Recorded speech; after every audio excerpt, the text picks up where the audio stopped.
warahmatullahi wabarakatuh.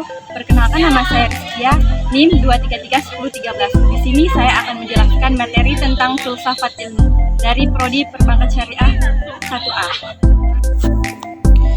Filsafat ilmu merupakan bagian dari epistemologi atau filsafat pengetahuan yang secara spesifik mengkaji hakikat ilmu atau pengetahuan ilmiah. Ilmu merupakan cabang pengetahuan yang mempunyai ciri-ciri tertentu. Meskipun secara metodologis, ilmu tidak membedakan antara ilmu-ilmu alam dengan ilmu-ilmu sosial.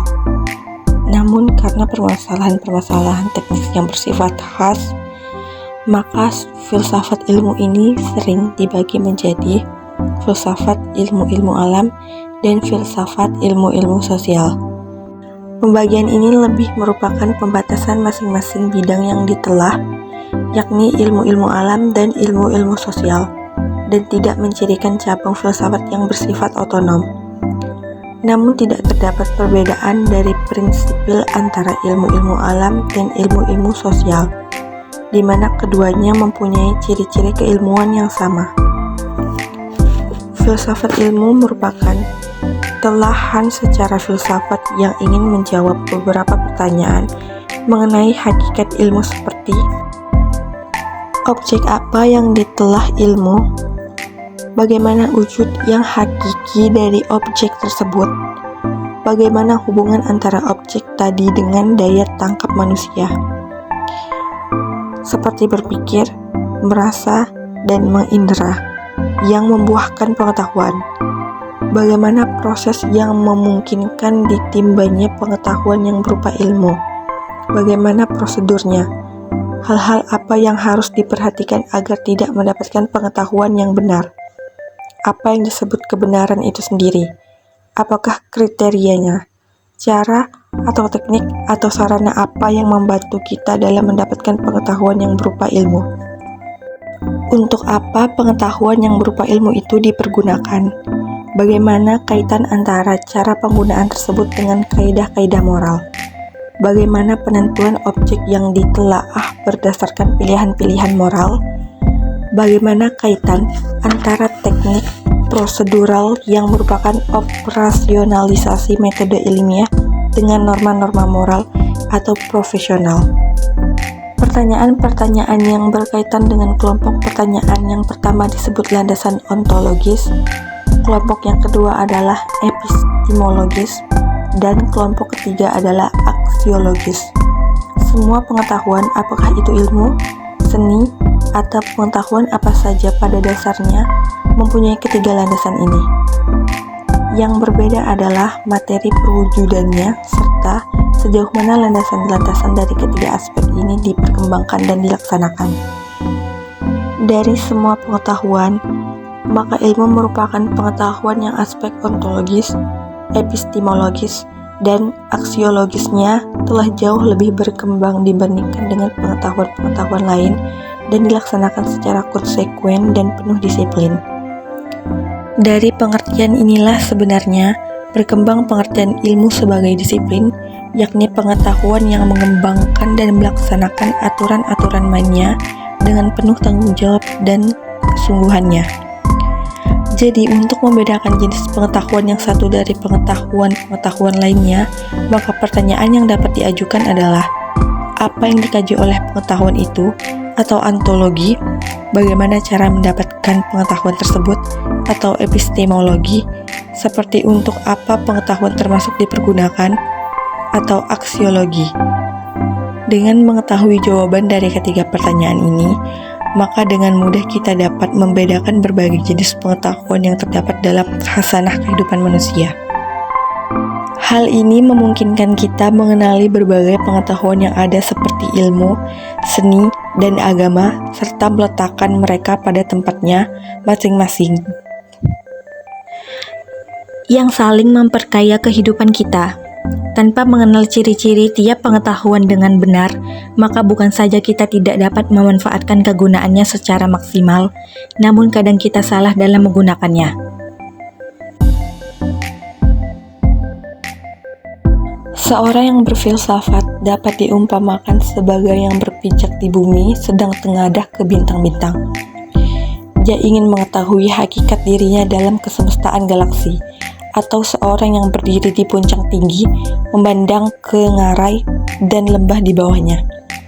Dia ingin menyimak kehadirannya dengan kesemestaan yang ditatapnya.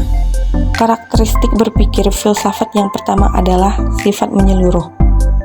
Seorang ilmuwan tidak puas lagi mengenal ilmu hanya dari segi pandang ilmu itu sendiri.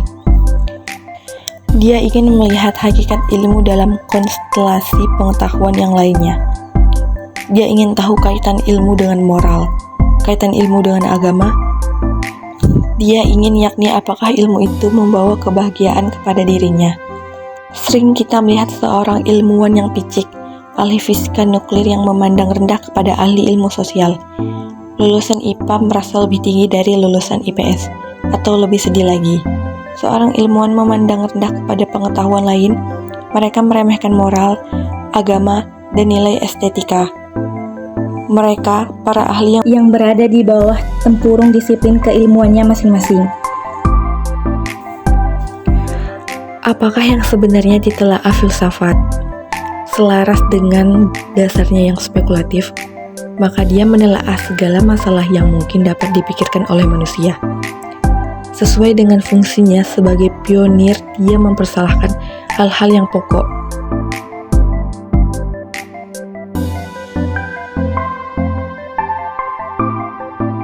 Pokok permasalahan yang dikaji filsafat mencakup 3 segi, yakni apa yang disebut benar dan apa yang disebut salah atau logika, mana yang dianggap baik dan mana yang dianggap buruk atau etika, serta apa yang termasuk indah dan apa yang termasuk jelek atau estetika.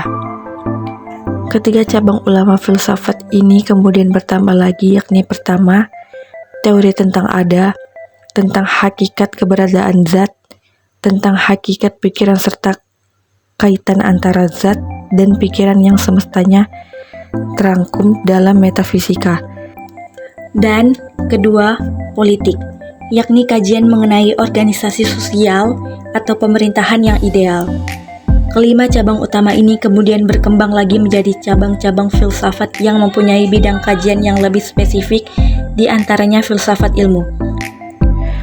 Cabang-cabang filsafat tersebut mencakup epistemologi atau filsafat pengetahuan, etika atau filsafat moral, estetika atau filsafat seni, metafisika, politik atau filsafat pemerintahan, filsafat agama, filsafat ilmu, filsafat pendidikan, filsafat hukum, filsafat sejarah, dan filsafat matematika.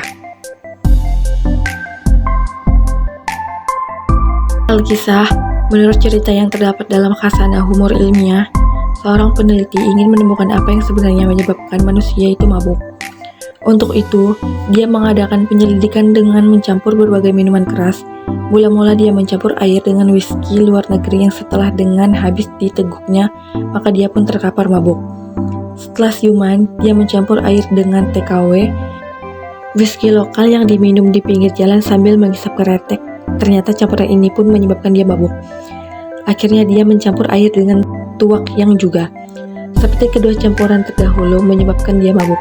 Berdasarkan penelitian itu, maka dia menyimpulkan bahwa airlah yang menyebabkan manusia itu mabuk. Benar-benar masuk akal bukan? Namun apakah hal itu benar? Penalaran merupakan suatu proses berpikir yang membuahkan pengetahuan. Apakah pengetahuan yang dihasilkan penalaran itu mempunyai dasar kebenaran, maka proses berpikir itu harus dilakukan suatu cara tertentu. Suatu penarikan kesimpulan baru dianggap sahih atau valid kalau proses penarikan kesimpulan tersebut dilakukan menurut cara tertentu tersebut. Cara penarikan kesimpulan ini disebut logika, di mana logika secara luas dapat didefinisikan sebagai pengkajian untuk berpikir secara sahih. Terdapat bermacam-macam cara penarikan kesimpulan, namun untuk sesuai dengan tujuan studi yang memuaskan diri kepada penalaran ilmiah, kita akan melakukan penelaahan yang saksama hanya terhadap dua jenis cara penarikan kesimpulan, yakni logika induktif dan logika deduktif.